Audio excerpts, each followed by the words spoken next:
The first point of awareness of experiencing quantum leap is not a spiritual romantic ascension into La La Land. It's when things are breaking. And most people, when things are breaking, are trying to pull them together or hold them together. And so they prolong the period of shattering the reality.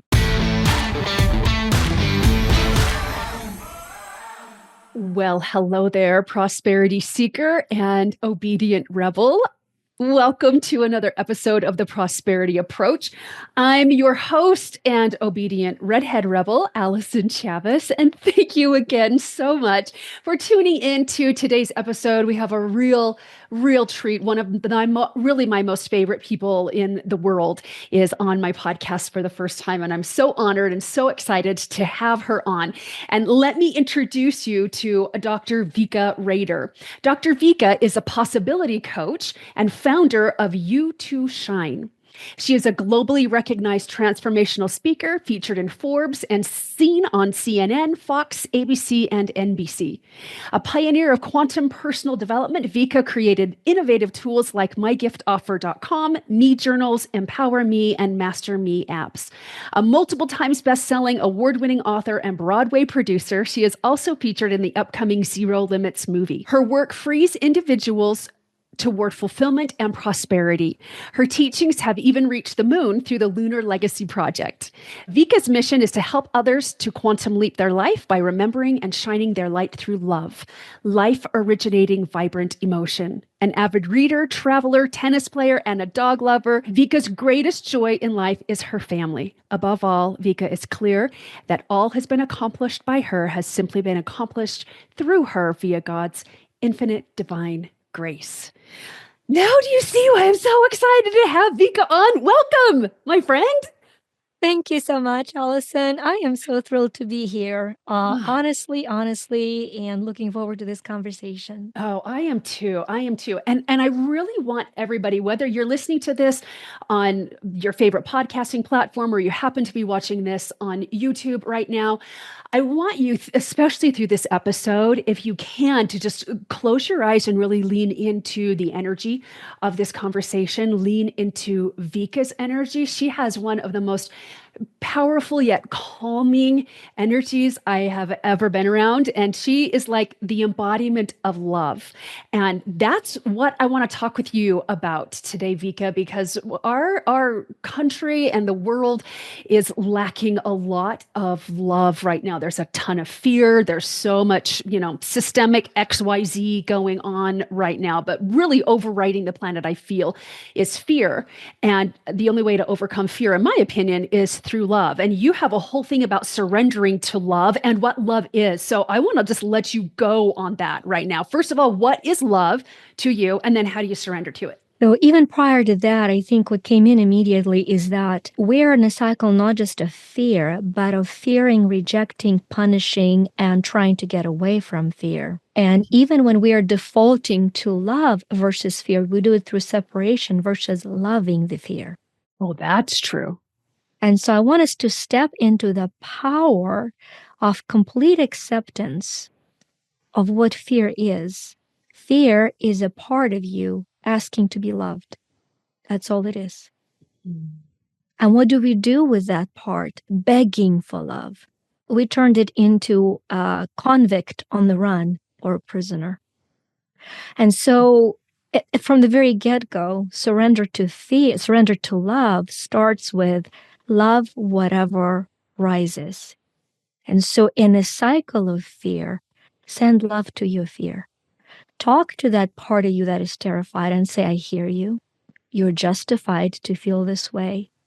You're validated to feel this way. I'm going to love you through it. I got you.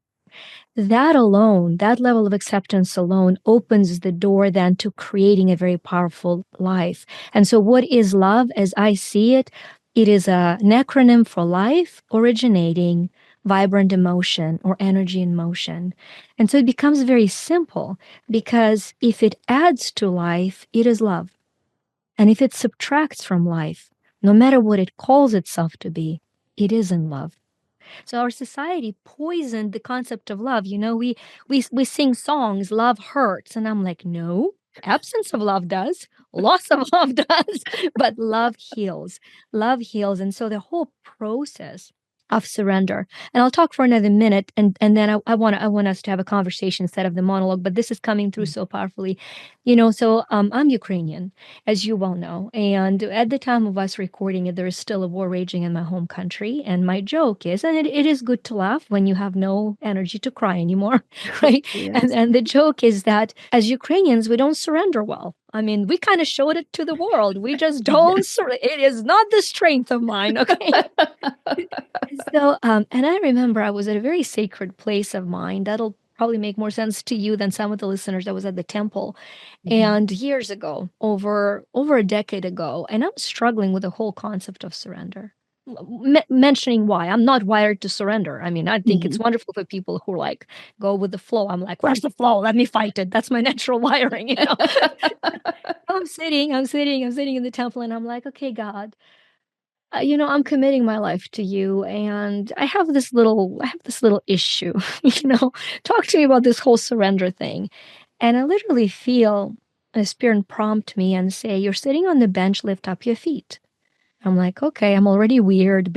Being any more weird is not going to change anything. So I'm like lifting my feet, and as I'm lifting my feet, this deep, profound knowing comes in. You're now surrendering your weight to the bench. You're trusting the bench to support you. I'm asking you to surrender to my love so that I can carry you fully and completely. And so over and over and over and over again, Allyson, this visual, and I want to offer it to our audience immediately. When you feel you are in a fighting stance or exhausted fetal position, wherever you feel you are, whether you are at a point of everything is against you, or you feel so and you're fighting through, or you're so exhausted from fighting that you literally crumble down, at that moment, just imagine an imaginary bench, and you are sitting on it or you're laying on it, and all your weight, all your burdens, all your trials, all of it has been surrendered to the support of that bench. And understand that to be that bench, to be the supportive love that is there for you. Our brain is very literal. And when you visualize it with this simplicity, you will start feeling the power of surrendering to love. Oh, that is so beautiful. I have chills. I have chills with that. And I feel like as well, when you said our brain is very literal, so it's so good to have that visual. Actually, what came into my mind very, very strongly was when you are in a pool, when you're in a pool of water, and if you lift your feet up and if you will relax, then the water also supports you, whether you're in a soaking tub or any of that. I mean, even just your arms. I played with this before where I just let my arms just float and I'm like, oh my goodness, there is substance to this water. Like there's support to this water. I've gone indoor skydiving a couple of times, and it's the same way with the air, that you think that there's nothing to the air, but it completely supports you when you will surrender to it. And they were like, and they tell you like, hold your position, hold your form, but then relax. And the people that won't relax, they're like, okay, go out of the chamber because it's not going to be a good experience for you. And I witnessed that. But if you'll just let go and let that support you, then you can do flips in the air, you can do twirls, you can go up, you can go down, you can go all around in that indoor skydiving experience. So I love that, and I love that surrender to the bench as well. I have a question for you, and I know I'm not the only one asking this because it's coming to my mind. And even if I am the only one with this question, this is my podcast. So I want to know the answer to the question. But usually personal questions are universal questions. You talked about when you're feeling the fear of whatever that fear is, and you're talking to that fear, and you said, I'm here for you. And you love the fear through that and accept the fear. I have done that before. Like, I hear you and I validate you and you're justified and I love you and I hug you and I embrace you. And then I'm like, and let's be done with this. So how do you actually love through the fear to get it to transmute to love or to strength or security or whatever it is that you feel like you're lacking? So that's the key right there. The key that you said at the very end is that you feel that you are lacking. That is the subconscious paradigm that triggers fear. So anytime you feel you're lacking, you will develop fear. Like your powerful question had an answer in it. The energy of lack is what drives all fear. And what that energy of lack is truly is just the lack of trust. All of us lack a little bit or a lot of it, depending on the time of day, trust in that surrender to love, in divine support. And so we want to take control back in our hands. And I used to say that I have no problem with God's will. I just need to have it Vika's way. That's the story. That's the story of love versus fear. Like, oh yeah, I surrender to God's will, and this is the way we're going to go. And so, the conscious comment I give to myself when I'm in a tug of war, when I'm lacking trust, that the level to which I can accept fear is sufficient. It never has to be perfect. And I'll talk about how imperfect it can be and be enough. I will just say, okay, right now, not only God's will, but God's way. And apparently, right here, right now, this is it. Because if it wasn't, I would have something else. It is such a huge concept to be like, what? What? And what I mean by that is, in metaphysics, where you have actually spirituality meeting quantum mechanics and quantum physics, the law is very straightforward that the dominant vibration always prevails. And what it means is that whatever is the frequency that we're at the present moment, moment by moment, is what creates our life. So it's so important to understand that dominant is not 100%. That 100% perfection is the poison that fuels fear, right? It's the poison that fuels fear. And when we are fearing that we're not at 100% to be able to create the life of our dream, that fear of lack is what fuels the original little tiny fear of whatever we're addressing at. And we're becoming in this spiraling loop, spiraling down. So how do we look at it all wherever we are at this life point? So the first step is that, going back to the law of dominant frequency always prevails, our brain cannot be vibrating at a negative and a positive at the same time. Only one of them will be at 51%. So hopefully it gives so much relief to somebody. Right now, right here today, you don't have to be Christ. We had one. That position is taken. You can be 51% loving, 51% surrendering, 51% generous, 51% kind, and 49% wounded human based on what you're going through. And so isn't that powerful? Yes. Can I just interject that? Yes, Because yes. you actually answered a question before I could even ask it. Was like, is there a percentage? Like, do you have to be 85% on? But 51% is the dominant. So, and I probably interrupted you when you were going to go into this, but 51% and 49% are very, very close to each other. So how do you know? I think about, like, buy something that you really desire, but then guilt comes in, and then you try to, like, justify the reason why you're buying whatever it is that's not an absolute essential purchase. But how do you know when you've inched enough to that 51%? Can you tell? I love it. And I love the question, because that is exactly where we're going, is that the second you need to know you're at a 49%, you've got to trust and believe that your intention to be at 51 is more than enough. Because one of the undeniable laws is the law of free agency. And so you literally can be sobbing in agony on the floor and say, right now, right here, by the power of the divine being, a child of God that I am, I declare, and proclaim that I am joyful.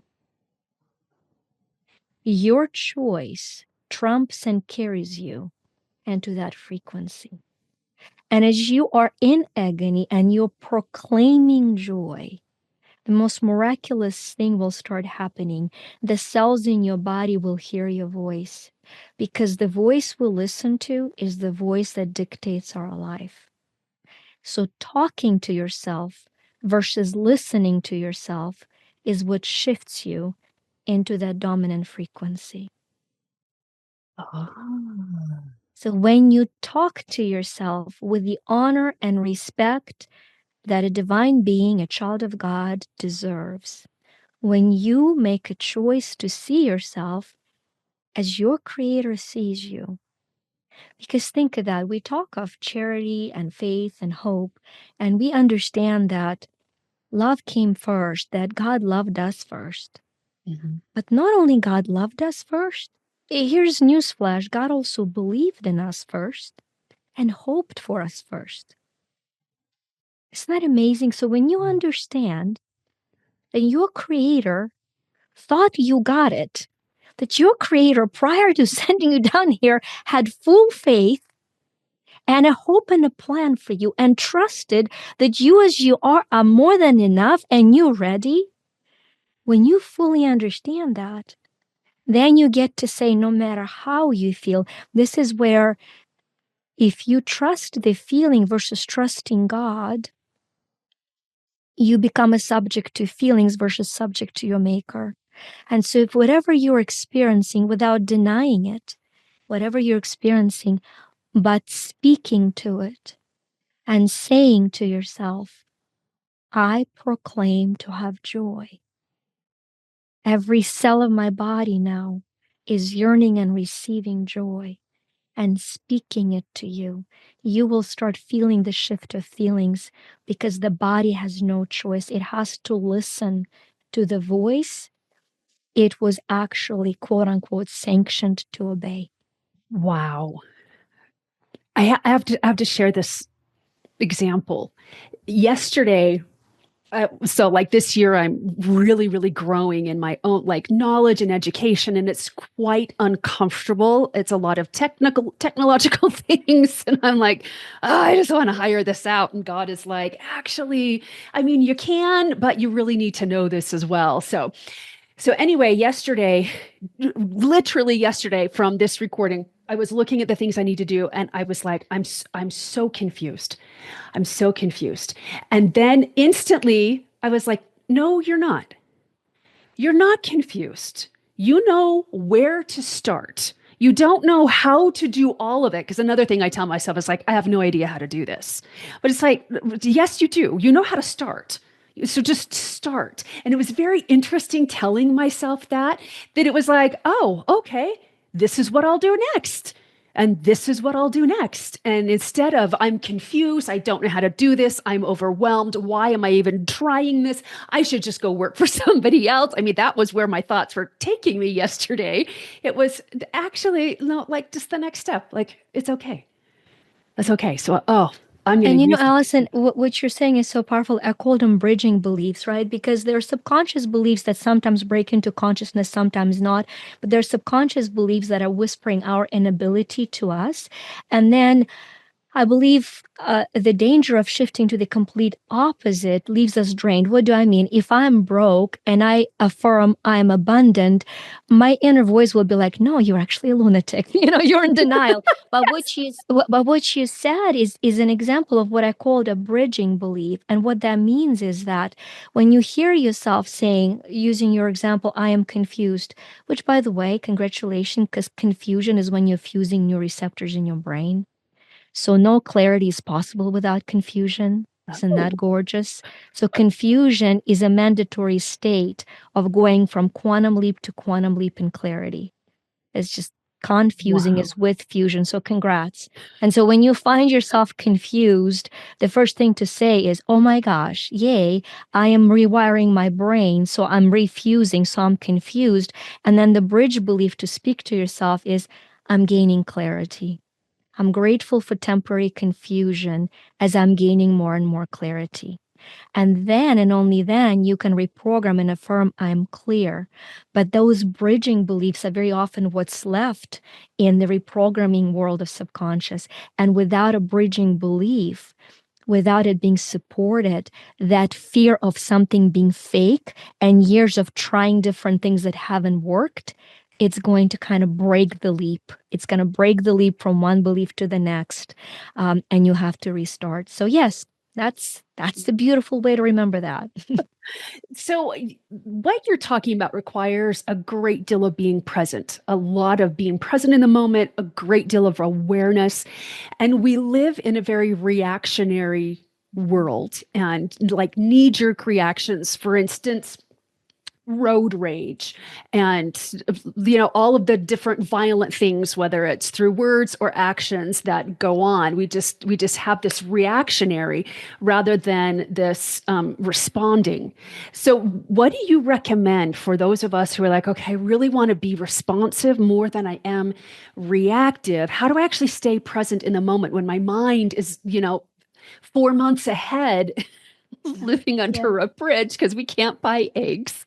No, I love it. I think that having code words, I'm going to give one code word like that as a reminder.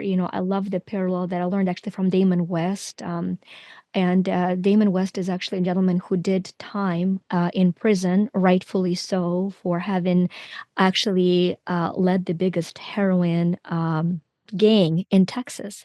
But because of who he became in prison, he was let out on parole, and he's now one of the most impactful public speakers. And so his whole point was the one person can and will change the environment, and kind of this is how. So because I'm borrowing this parallel from him, I want to give him full credit. And his bunkmate told him that, listen, if you take an egg in a boiling water, it's going to harden and it's going to become very hard. And if you take a carrot and you put it in a boiling water, it's going to cook up and mushed up and be destroyed. And so he said, you're in prison, it's boiling water, be a coffee bean, because the coffee bean changes its environment and changes the environment. And so he said he pondered on that, and and I used from that the phrase, I'm a coffee bean. So my brain is programmed when I'm feeling hardening up like an egg, because it's a natural human response. When somebody's hitting you, either verbally, physically, or emotionally, when they're coming at your energy, like the water's boiling, you want to harden up, right? Or you want to be mushed up. And so I have a code word literally, and I invite everybody to do that in the context of this story, is just saying, I'm a coffee bean. And what it does energetically, instead of the energy of the environment seeping into our energy aura, into our immediate protected energy, it reminds us that we get to control what that immediate energy is, and we get to extend it. So the problem with the world is that the world assumes that we came here to fix the world. We came here to surrender to love individually, and the deeper our surrender, the greater our aura or our energy presence. And the more people feel it, the more they feel nourished by it, and the more they remember who they've come to be. And so when we want to reach out and control the outcome for somebody else, the more we violate their free agency to be a loser they're choosing to be right now, versus remembering, believing, and nourishing them through love, to remember they're deserving of love, and then they no longer need to seek attention through being the loser they're choosing to be, right? And so that reverts the whole thing. And so when you, once again, the subconscious mind is very literal, and so using the very simple technique, whatever arises, love that. Before you can love it energetically, love it verbally. So when you feel the anxiety, we'll use the accent, whatever you feel the anxiety about the outcome, you're going to say, I love myself and I love the outcome. And I'm going to send so much love to this outcome. And I want to give everybody an exercise that I do every morning. It's a 30-second exercise. You do not have to be a master of energy. You already are, right? So if you wake up in the morning, before you do anything, I want to just close your eyes and imagine you're holding a ball in your hands, and that ball represents your day. And I want you to imagine that there's God's love that is being poured into every single inch of that ball. And you hold that, you're literally surrendering your day to love. And as you're surrendering that day to love, you can then imagine placing yourself in it and surrender you to love. And as you're surrendering your day to love, just literally say, I am surrendering it to the best, most miraculous outcomes. I'm surrendering it to insights, to tender mercies, whatever you choose to, but visualize it being filled with love. And I promise it'll change. It'll quantum leap from day to day how you perceive everything that is there.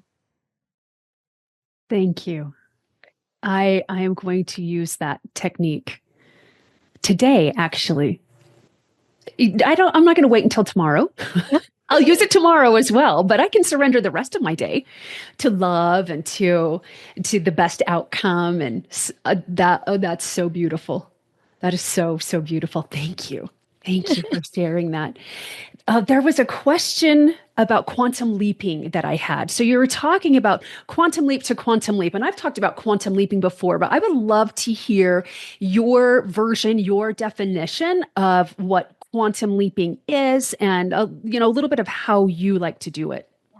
So here's the fun thing. Everybody wants to have quantum leap until they experience it and they're like, oh, because why? So let's look at in simple quantum mechanics, quantum leap is inspired in life by quantum mechanics of quantum jump.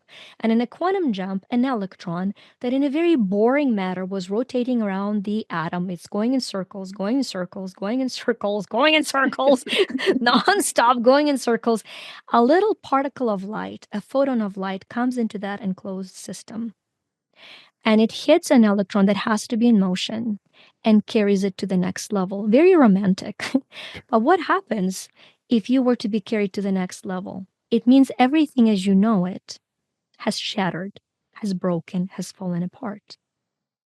And so the first point of awareness of experiencing quantum leap is not a spiritual romantic ascension into La La Land. It's when things are breaking. And most people, when things are breaking, are trying to pull them together or hold them together. And so they prolong the period of shattering the reality. So the second you feel things falling apart, understand you're about to experience a quantum leap in the area where things are falling apart. And then allow for things to fall apart because the unbreakable part, the whole part, the one that is ready to quantum leap, will surface with so much more clarity. And so we just have this panic and fear of letting things falling apart. That's what prevents us from quantum leaping. But when you understand the unbreakable part of you that has done it before, and you can look now at your life and be like, oh yeah, when all of this was happening, this happened. When all this was happening, this happened. So whatever's breaking apart now, taking a deep breath in and saying, okay, I'm letting it fall apart because I know the wholeness will remain, will arise, and will be ready to move forward. And when you do that, when things are falling apart, you're asking only one question: what is remaining that is true? And how do I support, sustain, and nourish it? In everything that is falling apart, what is remaining that is true? And how do I support, sustain, and nourish it? And you break through and you move along. And just like a little seed, it has to go through the part of darkness before it sees light. The electron has to go through the period of void before it gets to its next orbit. And so Churchill said it best: when you in hell, keep moving, right? Don't pause in hell. Just keep going. Keep going. And so as you keep going, you arrive at a new level. So the reason we use that, actually, one of our free basic entry offers that we have is the Quantum Leap book. And what that is, Allyson, is that 2 decades of my work, of where I identified 50 limiting, most self-sabotaging beliefs that keep people stuck, and then the 50 next level beliefs to leap into, and a 12-minute video that takes them from one to the next, because we're shattering everything that is blocking you instead of life shattering around you. So I want to explain what that means. Life shatters and falls apart around us because internally we're holding a block that we don't know how to release. If we instead shatter the block and release it, that's when the quantum leap is much smoother. So things don't around us don't need to shatter and shake. So when you go to mygiftoffer.com, what you're getting as that Quantum Leap ebook is 50 of those. And they start with the two most important one the second one being more spiritually important, but the first one being more painfully important. The very first belief is I seem to struggle financially. That is I don't know one person right now, no matter their take home, that has not felt the echo of that belief on the earth in 2024. That was the earth signature for 2024. Oh, yeah. Mm-hmm. And so that's where you start. That is where you start. And that is, I take my team through that. We go through that. I go through that, because every time you quantum leap, you can quantum leap to a higher, deeper, more profound level through all of those. Oh, I love that. And we're going to make sure that we link that in the show notes, the myfreegiftoffer.com. Mygiftoffer.com. We'll make and sure it is free. And it is free. Of course, you'll be offered to buy things. I mean, come on now, I'm a businesswoman, but that part is absolutely free. I love that. I love that. So we'll make sure that we can link that in the show notes as well, and we'll get the correct link in there. So no worries there. Our conversation is not over yet. I don't feel like it's complete yet. And I before we got started, I'm like, we're going to talk for about 30 minutes. And I'm like, no, actually, we're going to go a little bit longer than 30 minutes. Is there something that's coming up for you that feels really important to be said? Absolutely. What's coming in is kind of the story that fuels everything I do. And I think we'll speak to somebody today, even if you've heard the story before, and I think a lot of people have.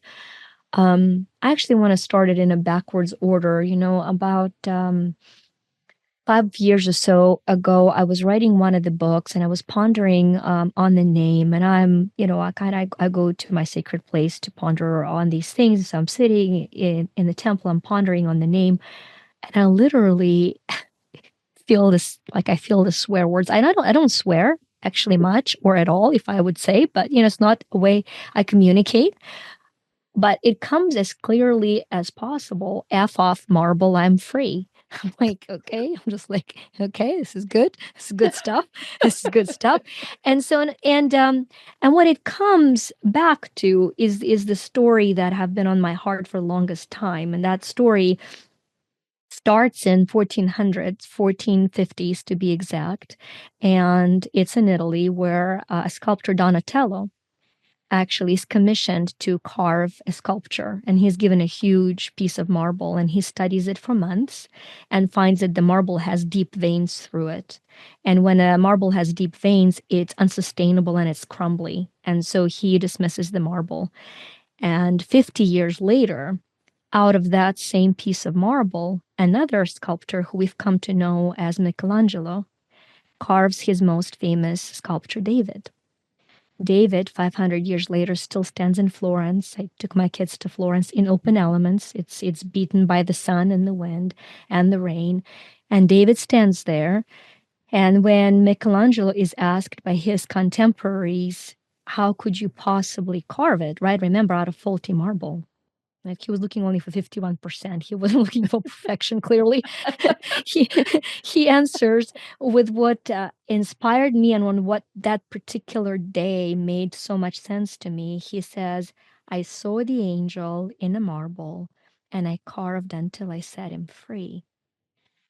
And so I'm sitting there and I'm putting the things together, and I'm like, yeah, there's an angel in the marble of our life, and all we've come here to do is to trust enough and surrender to love to set it free. And so I get in the car with my friends. We're in Philadelphia. And as we're driving out, we're going a different way because of the traffic. And the car turns around, and there is a sculpture by a Greek sculptor, Sudakis or something like that, his name. And it's the sculpture of liberty breaking through. And it is a person who's shown different levels of breaking out of the piece of marble. And it was such a powerful visual for me, of this whole process. And so I guess the message that is being born is that if there was a better way to fill the time and space continuum that each one of us occupies, and that a listener for whom this message is occupies, it would be done so. That you, as you are right now, is the very best God was capable lovingly of, and that you're fully accepted by your Creator, and that you have an eternity to break through any marble that is holding you back. And I want everybody to breathe that in. Oh.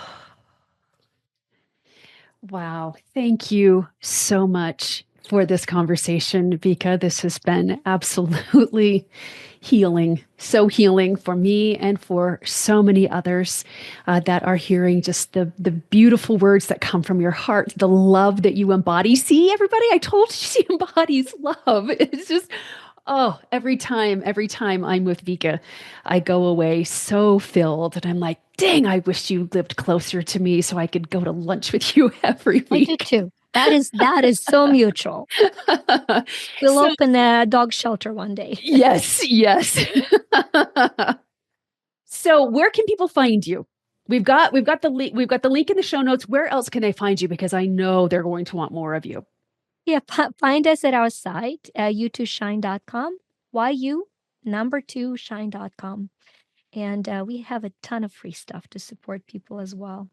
Beautiful. I love that. And I'll put all of your social media handles in there. Like all of those are linked in the show notes as well, so that you can that everybody can connect with you and just be a part of that energy. And thank you so much for the reminder or for the lesson that we only need 51%. That's all that's required is 51%, not 98, not 85, not 62, 51.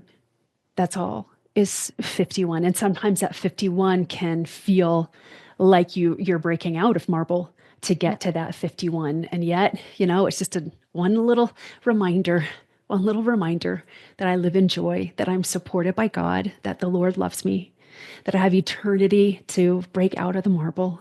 We don't need to be in a rush, and I'm enough right as I am. So thank you so much, my friend. You are incredible. And thank you to all of you who have either watched this on YouTube or who have listened to this on your favorite podcasting platform. Would love for you, first and foremost, to share this episode and get the word out about surrender and love and how practical and simple it is to actually embody that in your life as you continue to just play with it and practice it. If you like this, please like, subscribe, like all the things, like the drill. We would love to have you continue to follow along with the prosperity approach and of course follow along with Vica's adventures as well. And until next time, remember, prosperity becomes you, especially when you work with him. Bye-bye.